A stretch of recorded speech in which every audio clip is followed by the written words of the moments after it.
brought to you by Truist, the bank that starts with care. Care that can show up in a lot of different ways, like helping you understand the relationship between your money and your mindset, bringing more confidence and happiness into your life, or supporting a local nonprofit organization with the opportunities we all deserve. Maybe it's simply a genuine smile and a warm greeting when you're having a bad day. Whenever, wherever, however, Truist inspires and builds better lives and communities by making real connections. When you start with care, you get a different kind of bank.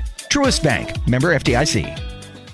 Welcome to episode number 29 of Talking Mopars and the first episode of 5 in a special week-long limited series for Listener Appreciation Week. We've reached a 20,000 plus download milestone on the podcast this past week, and I thought I would show you my appreciation by not just giving you an extra episode this week, but an extra episode for every day this week. Each episode will contain a project car of the day, high-performance parts, listener stories, and a special little segment to close out the show that is a must-listen for Mopar enthusiasts. We're going to revisit a section from Dodge's 1970 Scat City every day, and I'm going to be your tour guide. What on earth is Scat City, Chris? Stick around to find out. This is going to be a week of Mopar fun. So without further ado, if you are a Mopar enthusiast, then you are in the right place. Don't go anywhere. You're tuned into the best Mopar enthusiast-driven podcast on planet Earth, and I am your host, Chris Albrecht, better known as the Mopar Hunter, and this is Talking Mopars.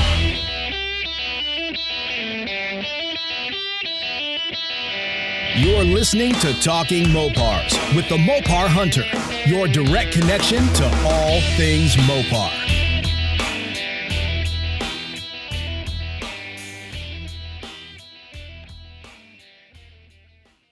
Welcome, friends, once again to Talking Mopars. This is a week of celebration. We are celebrating 20,000 plus downloads since this podcast launched, and I wanted to give you guys a series of 5 episodes. The only change from normal weekly episodes are that we are going to have Project Car of the Day instead of just one for the week. As usual, the cars will be selected from the recent postings on the Mopar Hunter Facebook page. In addition to that little change, these episodes will be a little bit more condensed than normal episodes, but with all the same great Mopar content that you've come to know and expect from this show. Also, I want to let you guys know that I'm launching an online store where you can purchase Talking Mopars gear to help support the show. There's going to be clothing like t-shirts, tank tops, sweatshirts, hoodies, and long sleeves for guys, gals, and the kiddos too. We're even going to have some stickers. Ordering these products is a great way to show your support for the show while getting something cool in return. You can't beat that. The store officially launches on Friday, and you will get more information on where to purchase on Friday's episode. I'm really excited for the future of the show, and especially excited to give you a week's worth of Talking Mopars. So buckle up, folks, and let's get this show on the road.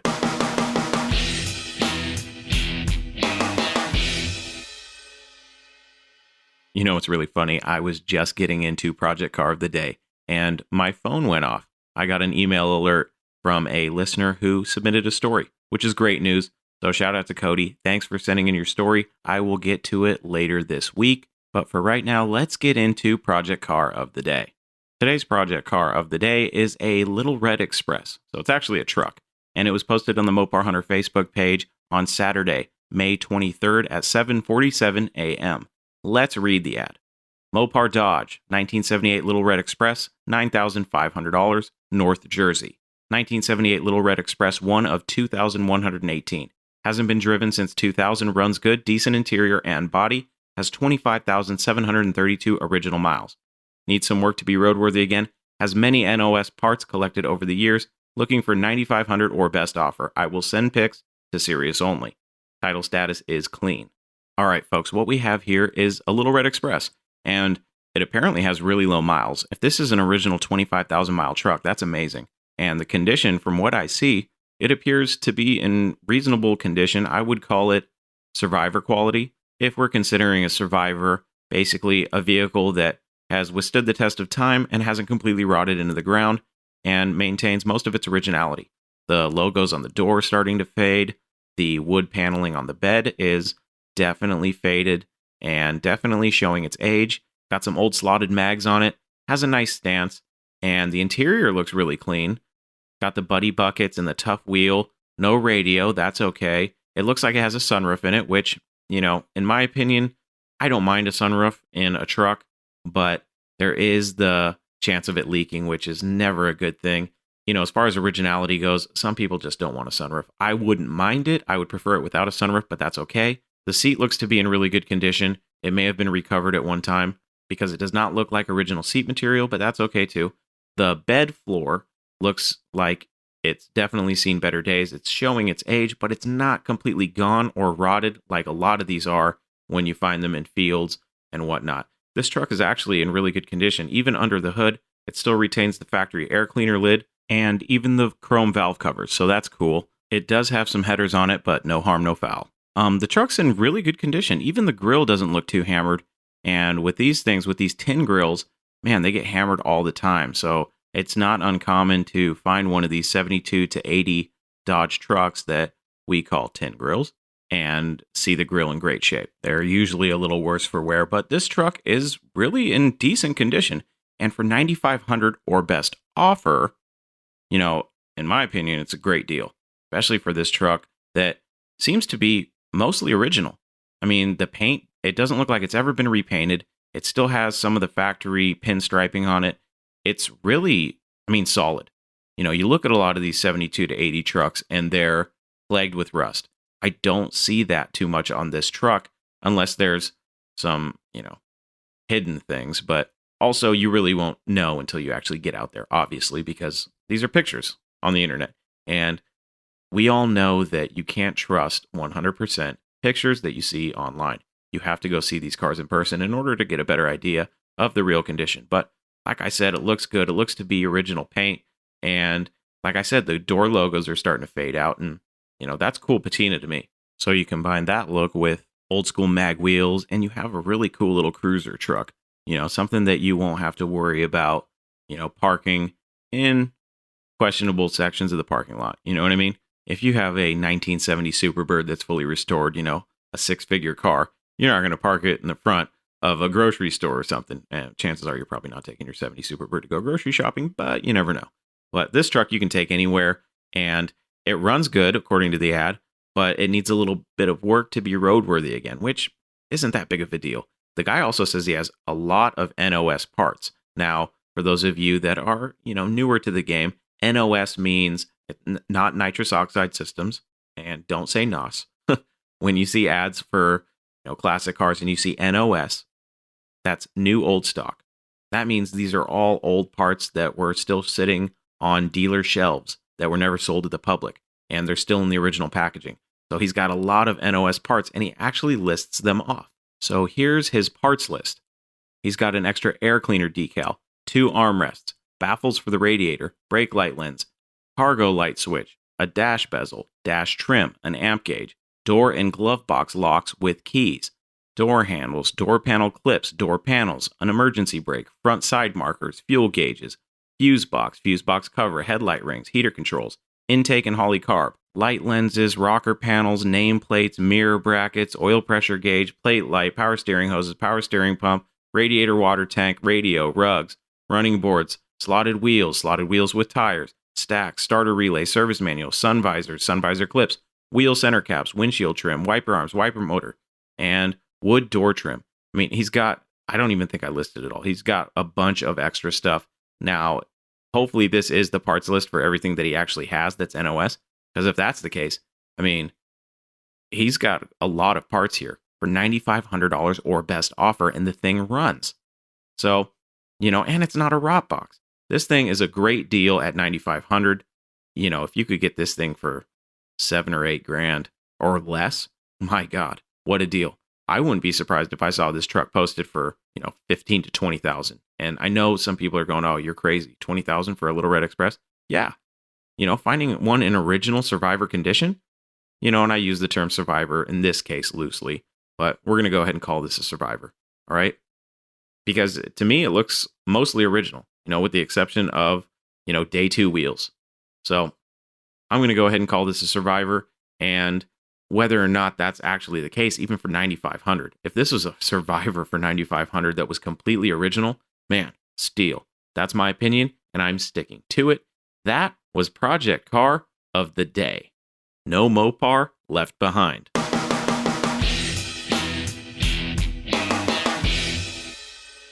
This week's high performance part belongs to a controversial car from a controversial film. And that car is the 1970 Dodge Charger featured in the first Fast and the Furious film. And I'm going to go ahead and say that I'm only going to speak about the car as it was first introduced in the film. And that scene is when Dom Toretto brings Brian into his garage to show him the Charger that he and his dad built. Now, it's commonly known that a lot of the cars used in the Fast and Furious film, the first one, were all stunt cars. And apparently they all had Chrysler Big Blocks, 383s or whatnot, but none of them had Hemis, not the ones that were actually moving. But we're going to talk about the car in this first reveal scene when we first see this Charger. And one thing that we know immediately is that it's got a giant blower. And a lot of people automatically see the spark plugs in the center of the valve cover and they automatically think Hemi. And they would be correct. Here's the difference. A lot of people would automatically think 426 Hemi, especially those who, back when that movie came out, I know I saw it when it first came out because I was in high school. And I know that 99% of the people in the movie theater that I was in anyway were import guys. And none of them knew what they were looking at. They would automatically assume 426 Hemi. But being a real Mopar guy, you take a look at that engine and you go, wait a second, the spark plugs are not going to the front. The distributor is not in the front of that engine. They are going to the rear. And we automatically know that that's probably based on a first generation Hemi. And you'd be correct. The Hemi in that vehicle was actually a Chuck Taylor Racing Engines Hemi, and it was based off of 392. It does have a blower, and here's the disappointing news. The car never moved under its own power with that engine. It was simply used for that scene. Because, did you hear that? I think there's people lighting off fireworks in the distance. So I'm sorry if you can hear the fireworks in the distance, folks. But back to the car. So they never actually used that engine in the car for any of the moving shots. So it was only there for looks. And, I think they did a pretty good job. They picked a decent engine. A Chuck Taylor Racing Engines Hemi, old school, very cool. And, in the movie, Dominic Toretto claims 900 horses of Detroit muscle, which, could very well be. Those old 392 Hemis are not to be messed with, especially if they got a blower on them. And I just wanted to clear that up. So all the other Chargers in the movie, cool. And, it's kind of funny because in the entire Fast and the Furious franchise, there's a lot of Mopars. So I'm a fan of the movies. Are they super unrealistic? Yes. Do they have a lot of crazy scenes? Yes. Are they entertaining to me? Sure.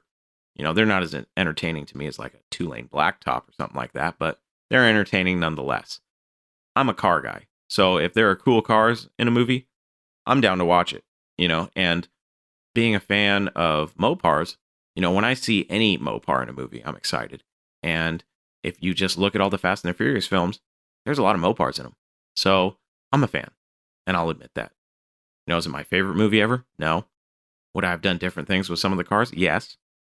What is my favorite car from all of the Fast and the Furious films? I would say the 69 Daytona clone. I think that is a really cool car, and that may be a future high-performance part. But for now, the 1970 Dodge Charger in the very first reveal scene for the car in the first Fast and the Furious film is the high-performance part for today. That was high-performance parts.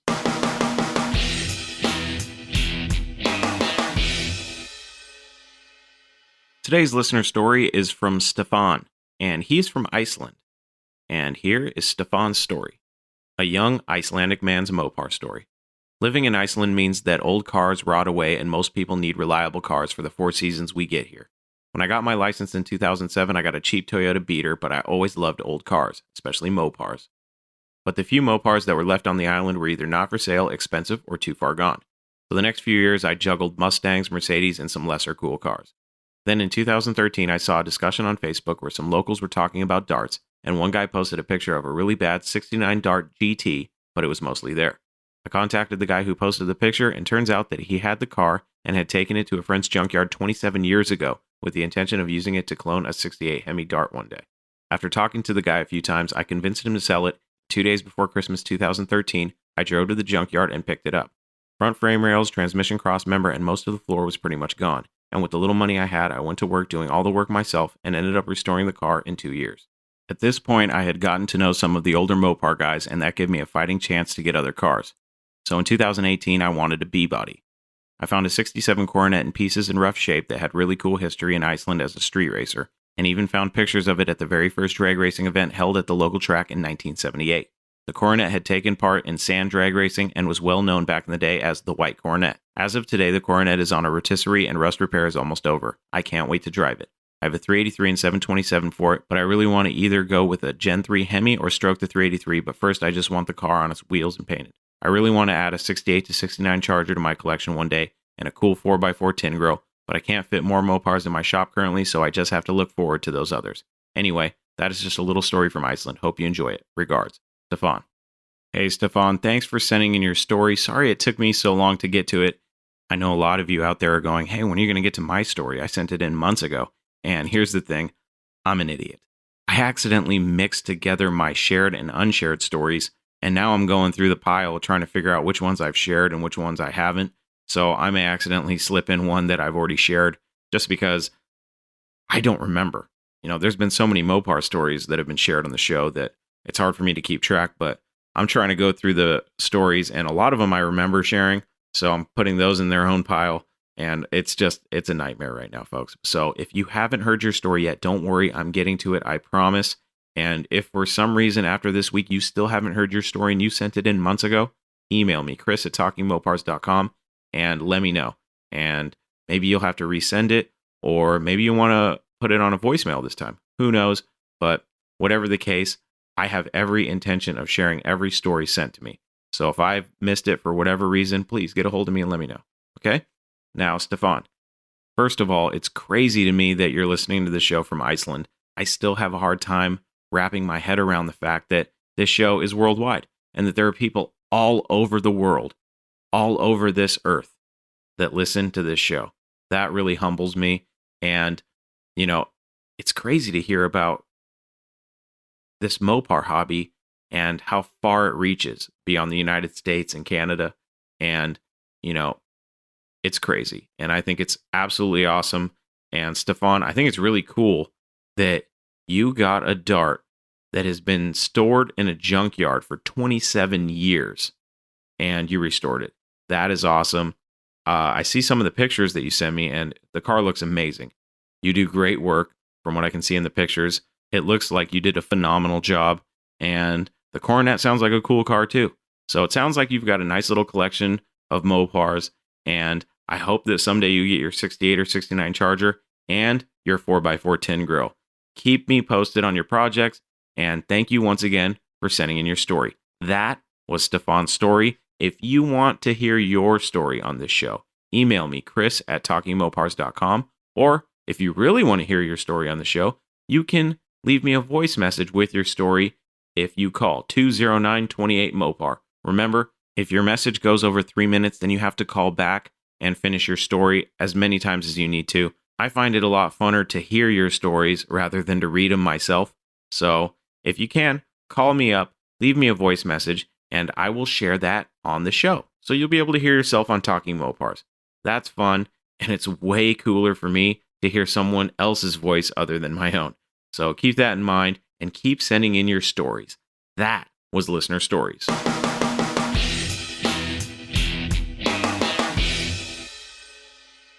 Next stop, Scat City. In late 1969, Dodge introduced a brochure that you could find in magazines that was announcing their 1970 Scat Pack vehicles. And frankly, it's one of the coolest brochures ever to be found in a magazine. Okay? It was basically a giant advertisement for these cars. And I don't think any other automotive manufacturer came up with something quite as cool. So what I want to do for the next 5 days is give you a taste of each of the cars featured in this brochure. So I'm going to actually read directly from the brochure. Basically, each segment is one of the cars featured from the Scat Pack, and it's going to give you some specs and even a review from a professional driver, because back in the day, Dodge had a relationship with all these professional race car drivers, and each one of them tested these cars and gave their thoughts. So I thought it would be really fun to go over these, and the first one for today's show is a 1970 Dodge Dart Swinger 340 that was tested by Charlie Allen. Now, who is Charlie Allen? He's a legendary funny car drag racer, okay? If you don't know who Charlie Allen is, go look him up. He's a legend. So let's kick off Listener Appreciation Week with Charlie Allen's test of the Swinger 340. Before we get into Charlie's test of the Swinger 340, let's go ahead and start with the cover page of the brochure and go ahead and read that because I think it's a fun read, and then we'll get right into Charlie and his test of the Swinger 340. Dodge announces Scat City. The 1970 Dodge Scat Pack is road ready. Scat City is anywhere competition is hot, keen, and sanctioned. It's the day after race day, USA. In a small brick building in Highland Park, Michigan, a group of white-coated engineers roll a long-snooted automobile into a closed van. In the Daytona Beach airport, NASCAR winner Bobby Isaacs catches a plane for Chelsea, Michigan, proving ground for the Scat Pack Chargers. Monday morning at 5 a.m., the Wing Thing, the new Charger Daytona, goes for a shakedown run, flat out. Big Daddy Don Garlett's king of the dragsters, hot from shutting down 24 fuelies at a Long Island rail meet, catches a cab for Kennedy Airport. His destination? Michigan International Speedway, and a date with the hot new Dodge Challenger RT. Daddy digs it. See report inside. From the USAC Wars, former national champion Don White wings in to blast the 1970 Charger RT around the High Bank, Michigan circuit. His opinion: a great muscle car for all-purpose driving, and it's even got a functional back seat. Up the river, the guys in the parts department are stuffing boxes with speed goodies. Selected intakes, jugs, cams, cranks, mags, headers. The works for the guys who won't take stock for an answer. Special show kits for those who want special styling. California Charlie Allen, the all-American boy, world's greatest Dodge Dart drag race artist, shows up to smoke the new version of the Swinger 340. At Detroit Dragway, the budget bomb lives up to its name. Dandy Dick Landy, who races for loot, puts his boot in the new Super B six-pack, finds out it sizzles and gets off the line like lightning. Scat City is where it's taking place, where the Dodge Scat Pack cars are proving to be the toughest performance cars going, from Riverside to Raceway Park, from Dallas drags to super speedways. And back at the shop, a group is putting the finishing touches on a thing called the Scat Pack Club. Yes, gang, you do have a friend at the factory. He's waiting to talk to you. Welcome to Scat City, where the competition is hot, hairy, and sanctioned. Be a swinger and join the Scat Pack Club. Details on the following pages. And don't forget, keep the tack in the black. Charlie Allen tests Swinger 340. Rings it out good. Young Californian Charlie Allen has been drag racing funny cars for 5 years and is already shutting down many of the big names in the game. In his Dodge Dart last year, he took 10 major championship wins. Save your cash, fellas, the giant killer is here. Dart Swinger 340 doesn't have crazy foreign names or cartoon animals plastered all over the side, but that doesn't seem to slow it down much.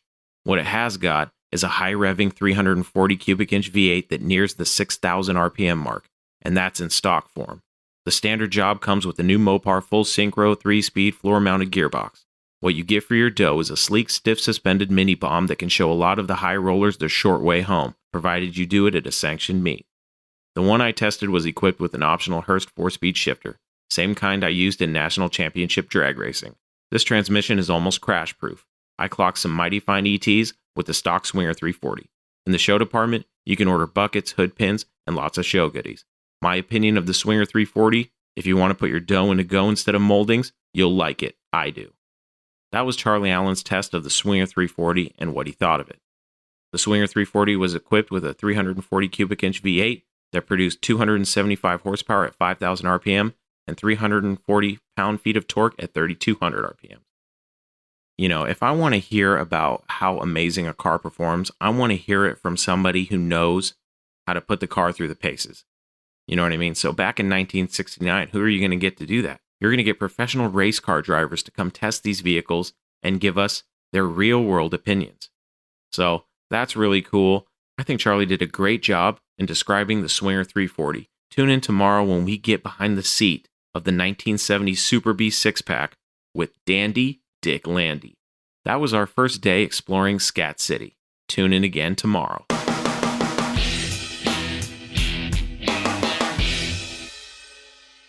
That does it, my friends. The first episode of Listener Appreciation Week is in the books.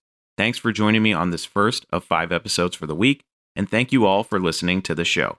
Without you guys, I'd merely just be talking to myself, which is okay, but my wife already thinks I'm weird, so in order to hold her off from having me committed, I need you guys to keep listening and keep helping me spread the word about this podcast. I hope you enjoyed the show today, and for more information about this podcast, or to listen and subscribe to the show, please visit TalkingMopars.com. And don't forget that you can send me your stories, questions, comments, complaints, suggestions, and everything else that's on your mind to chris@TalkingMopars.com, or leave me a voice message on my voicemail box at 209-28-MOPAR to hear yourself on the show. Also, don't forget that on Friday, we are launching the Talking Mopar store, where you can purchase cool things like shirts, stickers, and more. We'll have stuff for guys, gals, and even the little ones too. So if you want to help support the show and get some cool stuff at the same time, be on the lookout for the launch of the store on Friday, including a little discount code.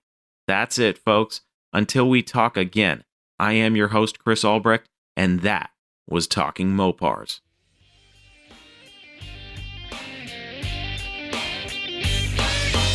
Thank you for listening to Talking Mopars, your direct connection to all things Mopar. Until next time, remember, no Mopar left behind.